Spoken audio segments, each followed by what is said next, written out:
Keessummaa simachuu hin dagatinaa macaafa Irbootaa boqonnaa 13 lakkoofsa 2. Keessummaa simachuuf kaaneerra nuti martuu akkam nagaa jirtu ijoollee dubaroo Maariyaam kan biyya keessa alaa jirtanii iddoo adda addaas kan argamtanii keessummoonni keenyas miseensonni keenyas akkam nagaa jirtu nagaan isiniif yaa baay'atu akkam nagaa jirtu nagaan isiniif yaa baay'atu. Baga nagaan dhuftan keessummoonni keenya isin simataa miseensonni keenya jaalala obbolummaatiin wal dhudhungachuudhaan nagaa wal gaafadhaa nagaa isin warra kan Kiristoos taatan hundaa fi haa ta'u. Tokkoffaa Phexros boqonnaa 5 lakkoofsa 14. Keessummaa simachuu kan nu barsiise abbaa keenya Abrahaami. Keessummaa simachuu kan nu barsiise abbaa keenya Abrahaami. Mana tottolchitee teessoo qopheessitee haati hunda keenya qulqulleettii saaranii.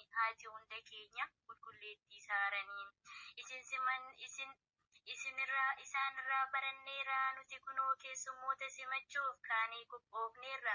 Ijoollee abbaa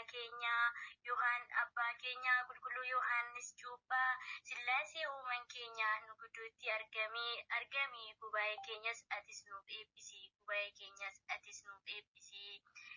Koottaa nuuf seenaa keessummoota keenya baga nagaan dhuftanii isin simanneerra. Gammachuu fi jaalalaan olaa jennu haa simannu miseensonni keenya Idililil jennee isin simanneerra keessummoota keenya teessoo isiniif taa'ee teessoon isiniif taa'ee teessummoota keenya.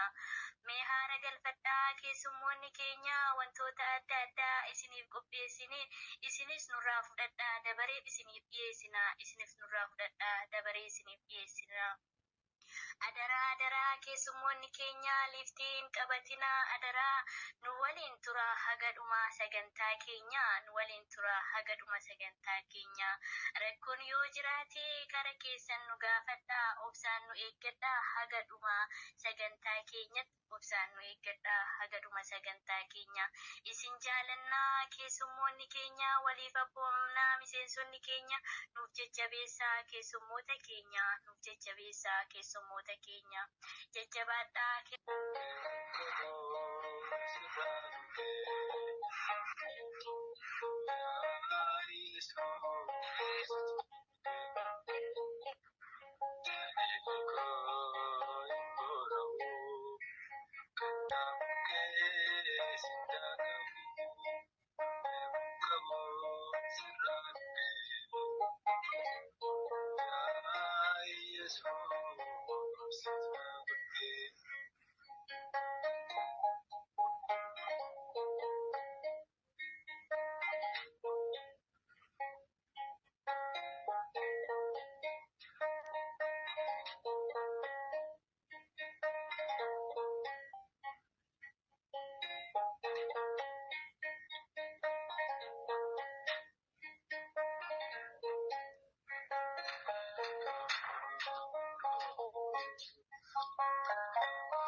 Obboleetti koo Walatta Haannaa, eeyyansifan deebisa Waaqayyo Gooftaan na gargaaru. Obboleettii koo Fiqirtee Maariyaam amantaa keenya irratti maaliif gungumanii? Obboleetti koo Walatta Haannaa, daandii sirrii waan taateef ka'a.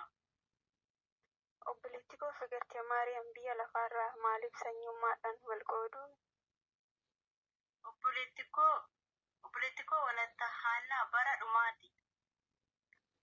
Obboleettii koo Fiqirtee Maariyaam abboonni mana amantaa maaliif dogmaa mana amantaa cabsu? Obboleetti koo Walatta Haannaa, isaan kun sanyii Aroonii waan ta'aniif. Obboleettii koo Fiqirtee Maariyaam namni maaliif maallaqaaf jedhee yakka hojjeta? Obboleetti koo Walatta Haannaa, isaan akkanaa kun warra sanyii Yihuudaati. Obboleettii koo Fiqirtee Maariyaam amantaa keenya balleessuuf maaliif tattaafatanii?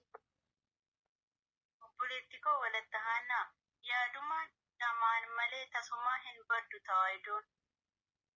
Obboleettii koo Fiqirtee Maariyaam dhaloonni bara kanaa maaliif abboota arrabsanii? Obboleetti koo Walatta Haannaa, isaan warra amantaa isaaniif hin quuqamne warra abbaa garaati. Obboleettii koo Fiqirtee Maariyaam mee warreen akkanaa kanaaf maal dhaamtaa? Obboleetti koo Walatta Haannaa, Waaqayyo guyyaa tokko mana isaatti ni deeffata.